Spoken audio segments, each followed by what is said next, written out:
O karon mga idol, so niya alas 4 kadlaw nagbaklay nami kay mga tumig Mount Dahili ug ubay-ubay mi ani ron. So mao ni tong asun ra ba kani bakilid kayo ang uban nang hapit og abay niya na among panikabayo diri nga atang-atang na videohan oy pang reels ba o niya diri ning padayon pa. So mao ni diri among gilakturan.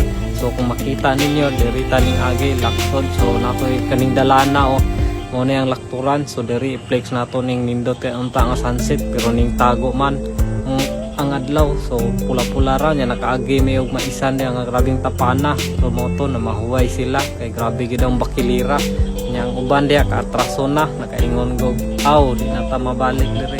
So moto naabot mi dira tunga-tunga sa Dahili nakaagi na ta dira abing mauna pero dili pa na mauha mag-agi pa tatong grabing bakilira. So diha muna na diha ang ibabaw muna ang Dahili. So asap mga idol diha ning katkat na diha mga idol kay ako ang katkatan di laghinay ha paghinay kay basit maano aw para di ay.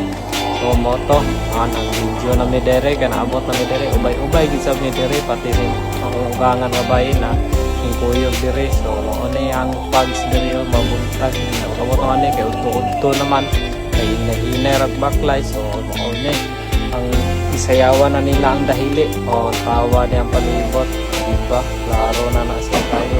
Unya, siyempre, hindi yun mawala ng tiktokan inaani o, adventure man daw ni.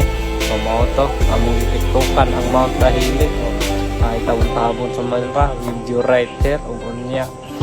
Uni sila, nag-tiktok pod sila, ang mga paris.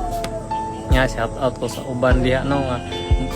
Nagpractice pagkakatawan na aw diba unya dira nindot biya po ng palibot mo sa Mount Dahili layo siya pero worth it ra gyud kay kuan nindot kayo ang palibot ba makita nimo mawala ang imong kakapoy mawala ka gyud imong problema ka gyud ra di ay.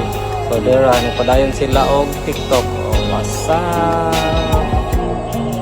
og mao to nanguli nami. So padidit na ta dira Padahili ba Padahili.